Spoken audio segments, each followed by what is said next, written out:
ಜೈ ಹಿಂದ್ ಭಾರತೀಯರೇ. ನಾವು ಇವತ್ತು ಮಂಗಳೂರಲ್ಲಿದ್ದೇನೆ. ನಿನ್ನಿನ ಬ್ಲಾಗ್ ನೋಡಿದ್ರಿ, ಮೀನುಗಾರರದ್ದು ವೀಡಿಯೋ ಸ್ವಲ್ಪ ಕವರ್ ಮಾಡಿದ್ದೀನಿ.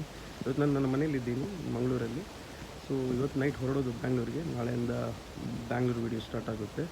ಸೊ ಇದು ನನ್ನ ಚಿಕ್ಕ ಮನೆ, ಹಿಂದೆ ನೋಡ್ಬೋದು ನಿಮಗೆ. ನಾನು ನಿಮಗೆ ನಂದು ರೂಮ್ ತೋರಿಸ್ತೀನಿ, ಯಾಕಂದರೆ ಇಲ್ಲೂ ತುಂಬ ವೆಪನ್ಸ್ ಇಟ್ಟಿದ್ದೀನಿ. ಫುಲ್ ಕಬರ್ಡ್ ಫುಲ್ ವೆಪನ್ಸ್ ಇದೆ. ಅದು ಪ್ರಾಕ್ಟೀಸ್ ಮಾಡಬೇಕು. ಇನ್ನೊಂದು ಬ್ಯಾಂಗ್ಳೂರಿಗೆ ಶಿಫ್ಟ್ ಮಾಡ್ತೀನಿ ನಾನು. ಇನ್ನೊಂದು ಈಗ ಟೆಂಪಲ್ ಹೋಗಿ ಬಂದ್ವಿ, ಕಟೀಲಿದ್ದು. ಸ್ವಲ್ಪ ವೀಡಿಯೋಸ್ ಹಾಕ್ತೀನಿ ಕಟೀಲಿದ್ದು ನೋಡಿ. ಯಾಕಂದರೆ ಇಲ್ಲಿ ಮಹಾಲಕ್ಷ್ಮಿ ಅಂತ ಒಂದು ಆನೆ ಇದೆ, ಅದು ವೈರಲ್ ಆಗಿತ್ತು ವೀಡಿಯೋ ಮಹಾಲಕ್ಷ್ಮಿದು. ಸೊ ಆನೆಯದ್ದು. ಸೊ ಅದರ ಹತ್ರ ಸ್ವಲ್ಪ ನಾನು ಮಾತಾಡಿದೆ, ಅದು ರಿಯಾಕ್ಟ್ ಮಾಡ್ತು. ಅದರ ವೀಡಿಯೋ ಹಾಕ್ತೀನಿ ಈಗ. ಇದು ಹೌಸ್ ಟೂರ್ ಚಿಕ್ಕದೊಂದು ನಾನು ರೂಮ್ ಟೂರ್ ತೋರಿಸ್ತೀನಿ. ಅದು ಒಂದು ಕೆಲವು ಒಂದು ಮೊದಲಿದೆಲ್ಲ ವಿನ್ ಆದದ್ದೆಲ್ಲ ಇದೆ, ತೋರಿಸ್ತೀನಿ. ಬನ್ನಿ ಹೋಗೋ ಒಳಗಡೆ.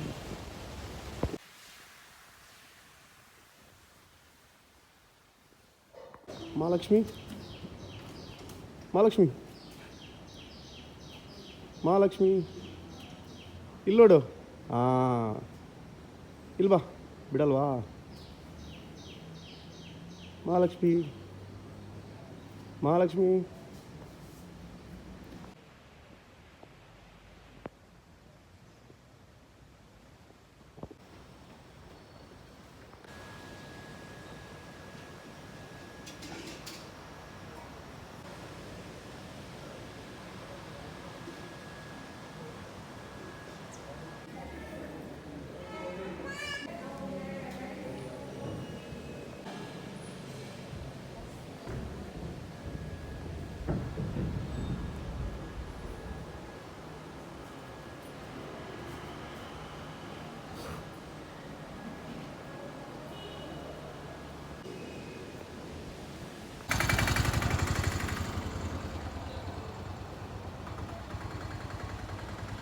ಕಬಟಲ್ಲೂ ಫುಲ್ ಇದೆ. ನೆಕ್ಸ್ಟ್ ಟೈಮ್ ತೋರಿಸ್ತೀನಿ. ಇದರಲ್ಲಿ ವೆಪನ್ಸ್ ಇಟ್ಟಿದ್ದೀನಿ. ಇದನ್ನು ಅದು ತಗೊಳಕ್ಕಿದೆ. ಇನ್ನು ಪ್ಯಾಕಿಂಗ್ ಆಗ್ತಿದೆ. ನಮ್ಮದು ಫುಲ್ ಏನೋ ಈ ತಿಂಗಳು ನೇಪಾಲ್ ಹೋಗ್ತಿದ್ದೀನಿ.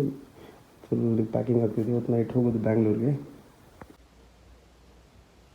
ಈ ಭಗವದ್ ಧ್ವಜವನ್ನು ಹಾಕ್ಬಿಡುವ, ಯಾಕಂದ್ರೆ ನಾನು ಇವತ್ತು ನೈಟ್ ಹೊರಡ್ತೀನಿ. ಮತ್ತೆ ಅಪ್ಪ ಅಮ್ಮನಿಗೆ ಹಾಕಕ್ಕಾಗಲ್ಲ. ಅದಕ್ಕೆ ನಾನೇ ಈಗ ಪ್ರಿಪೇರ್ ಮಾಡಿ ಇಲ್ಲಿ ಮನೆಯಲ್ಲಿ ಕಟ್ಟಿ ಬಿಡ್ತೀನಿ. ಯಾಕಂದ್ರೆ ನಾಳೆ ಎಲ್ಲರಿಗೂ ಗೊತ್ತಿದ್ದಾಗೆ ಜನವರಿ 22 ಅಯೋಧ್ಯೆಯಲ್ಲಿ ರಾಮ ಮಂದಿರ ನಿರ್ಮಾಣ ಆಗಿದೆ.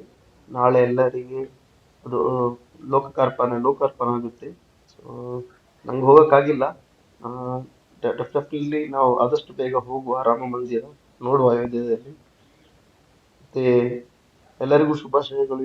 ಯಾಕಂದ್ರೆ 500 ವರ್ಷ ನಾವು ವೇಟ್ ಮಾಡಿದ್ದೇವೆ ರಾಮ ಮಂದಿರಕ್ಕೆ. ಗೊತ್ತಿದೆ ಹಾಗೆ ನಾವು ಬೇಸಿಕಲಿ ಮಂಗಳೂರವರು. ನಾನು ಕಾಲೇಜ್ ಟೈಮ್ಸ್ ಅಲ್ಲಿ ತುಂಬಾ ನಾವು ಸಹ ಫೈಟ್ ಮಾಡಿದ್ದೇವೆ, ರಾಮ ಮಂದಿರ ಆಗ್ಬೇಕು. ನಾವು ಸಹ ತುಂಬಾ ಆಕ್ಟಿವಿಟೀಸ್ ಅಲ್ಲಿ ಇದ್ದೆ ನಾನು.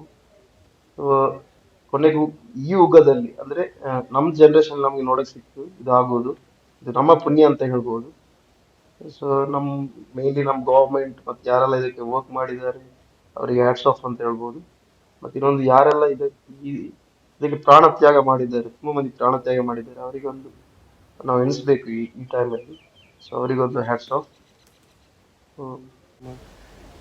ಪೂರ್ವಜರು ಇದಕ್ಕೆ ಹೋರಾಟ ಮಾಡಿದ್ದಾರೆ. 5 ತಲೆಮಾರಿನಿಂದ ಹೇಳ್ಬೋದು, 500 ವರ್ಷದಿಂದ ಹೋರಾಟ ಮಾಡಿ ಈಗ ಅಯೋಧ್ಯೆಯಲ್ಲಿ ನಮ್ಮದು ಟೆಂಪಲ್ ಆಯಿತು, ಅಯೋಧ್ಯೆಯದ್ದು ರಾಮ ಮಂದಿರ ಆಯಿತು. ಸೊ ತುಂಬ ಮಂದಿ ಇದಕ್ಕೆ ಪ್ರಾಣತ್ಯಾಗ ಮಾಡಿದ್ದಾರೆ. ನಾನು ಅವರನ್ನು ವಾರಿಯರ್ಸ್ ಅಂತ ಹೇಳ್ತೇವೆ. ಯಾಕಂದರೆ ನಾವು ಮಾರ್ಷಲ್ ಆರ್ಟ್ಸಲ್ಲಿ ಹೂ ಫೈಟ್ ಫಾರ್ ಜಸ್ಟಿಸ್ ನಾವು ಹೇಳ್ತೇವೆ, ವಾರಿಯರ್ಸ್ ಅಂತ ಕರಿಬೋದು ಅವರಿಗೆ.